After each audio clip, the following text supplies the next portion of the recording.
And now we're in part 5, the final part of the Joan of Arc series by Extra History.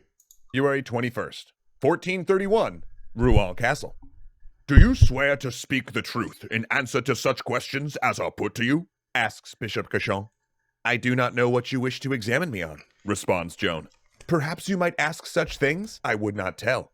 Will you swear to speak the truth upon those things which are asked of you concerning your faith, which you know?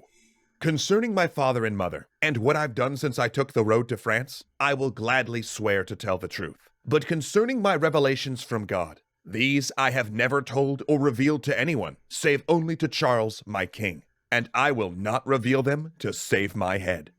It's the first day of Joan's inquisitional trial for heresy. She is both the defendant and the only witness, and she's arguing for her life.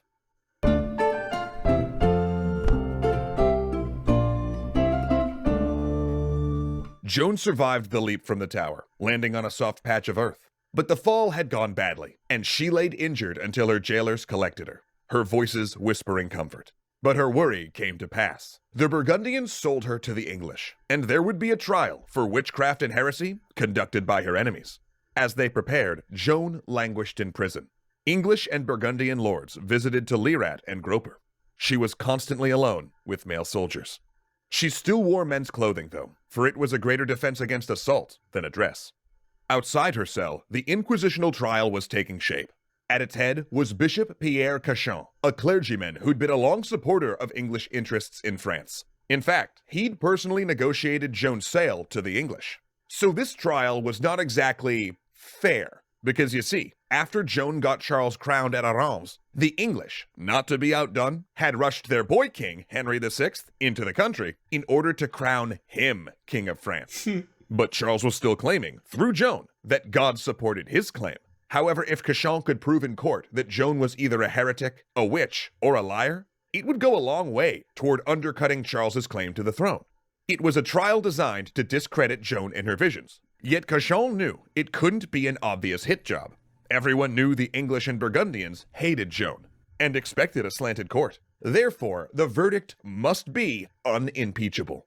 Cauchon insisted on following strict procedure, enlisting some of the finest theological minds in France to serve as examiners. Every questioning session, every move by the court, every piece of evidence would be recorded.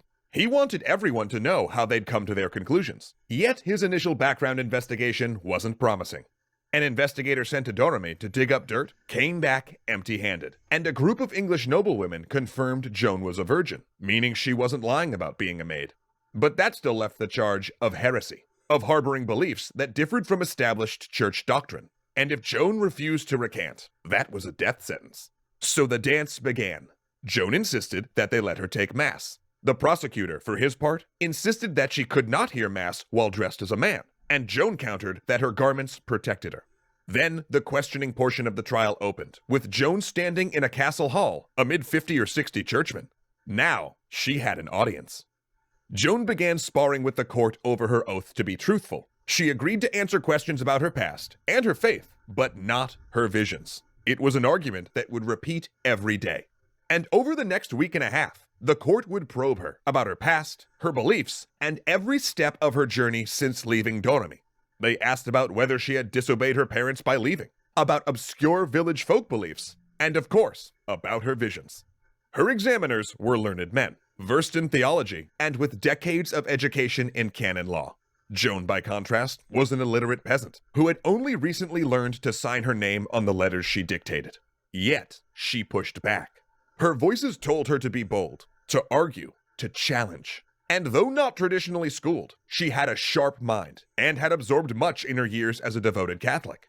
On the third day, when the inquisitors asked her whether she believed she would go to heaven, the court held its breath. Because, yes, thank you, Admiral, it was a trap. If Joan...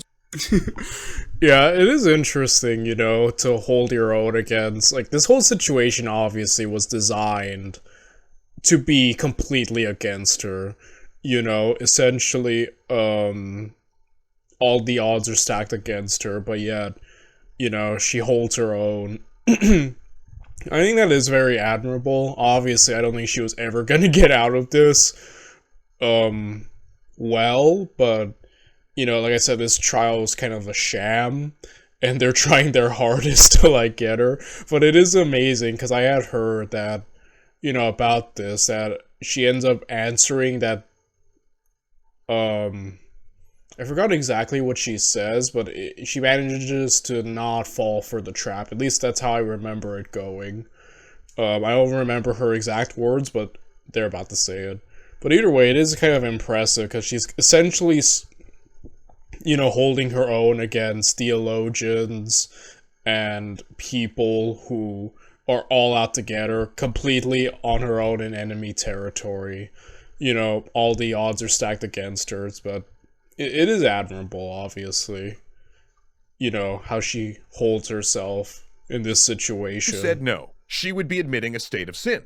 But if she said yes, she would contradict church doctrine that humans could not truly know whether they were in grace. So either way, it would be an admission of heresy.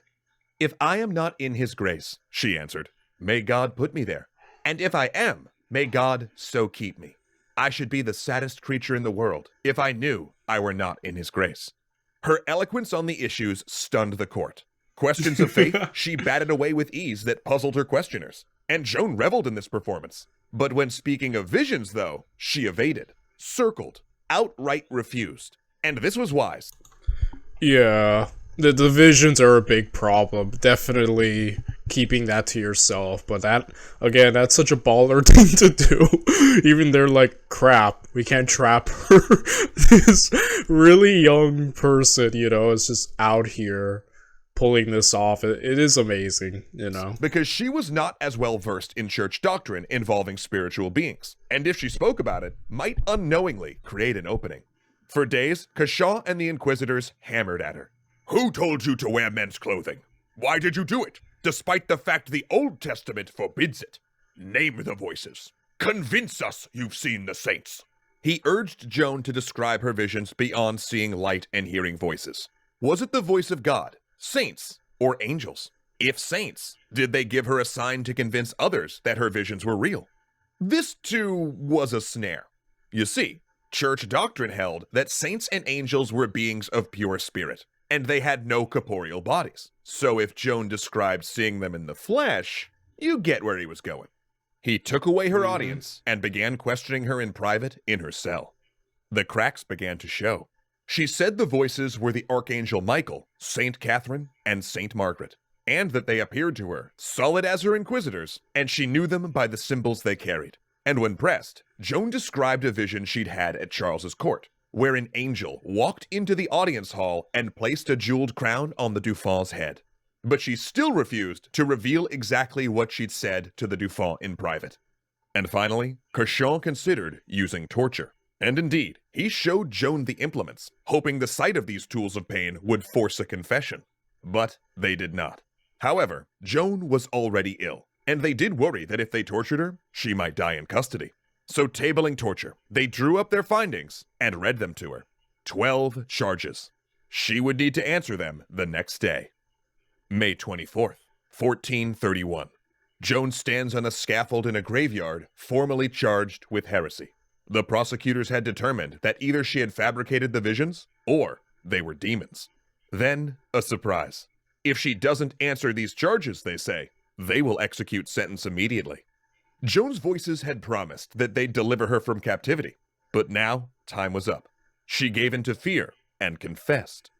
The inquisitors had not expected that, but they were delighted. After all, the best outcome of a heresy trial was one where the accused recanted and was welcomed back into the church. Joan would live, just in captivity. They shaved her head, put her in the dress she'd so resisted. But 2 days later, Cauchon got a message. He rushed to Joan's cell. She was back in men's clothes, agitated. One story said her guards had assaulted her. Another claimed they'd forced her into her old clothing. She babbled. Her voices were angry that she had recanted out of fear, and she worried God would turn her away. A confessed heretic could live, but one who returned to their sin must die. And so, the next day, they burned her. Yeah, it's kind of like, that's a very super interesting is that I didn't know she sort of had a chance to survive, or that they would have been content with keeping her alive, even if obviously it's on their terms that, she abide by. But that is interesting. I thought they were always kind of with the mindset of, oh, she's dying, So again, that is interesting that she sort of had an out, but obviously she stuck to her guns. Obviously she had a moment of weakness there where she felt she had betrayed her voices, but, you know, obviously I think at the end she stuck to her guns, which is, just a very interesting situation as a whole. In the old marketplace, one English soldier held a cross high so she could look at it as the flames consumed her, and the executioner ensured that nothing was left, no bones the faithful could venerate. And finally, they threw her ashes into a river. Did you just pay with PayPal? Yeah. The transcripts across Europe to show they'd been right to convict her. King Charles reportedly swore vengeance for her death, but he made no public statements. In fact, he already had a new holy youth, a shepherd boy that showed the stigmata. In time, the English killed him too. But if the English had hoped that Joan's death would change the course of the war, they were wrong. In 1449, 18 years after Joan's execution, Charles entered the English capital of Rouen in victory. The English were well on the way to being driven out of France. Where the father had been known as Charles the Beloved and Charles the Mad, the son would be known as Charles the Victorious. And part of that victory was to instigate a retrial, just as politically motivated as the first, that cleared Joan in 1453. Because in the 22 years since the first trial, politics had changed a great deal. With the Armagnac and Burgundian at peace, everyone was eager to rewrite history, recasting the war as one of French against English. And of course, Charles's continued success seemed to vindicate Joan's visions. Even people who had participated in the first trial emerged to denounce it as corrupted by politics. Joan was no longer a champion for the Armagnacs.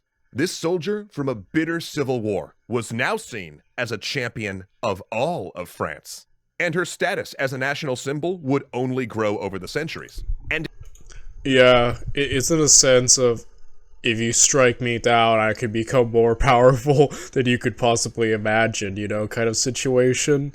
Like, stronger, often martyrdom is something that motivates people in a weird way, even more than if they were just alive. You create a martyr, and through that, a symbol or a rallying point for people. And, yeah, I guess that's what Joan became, sort of a symbol. And that's just an interesting way. In a weird way, kind of got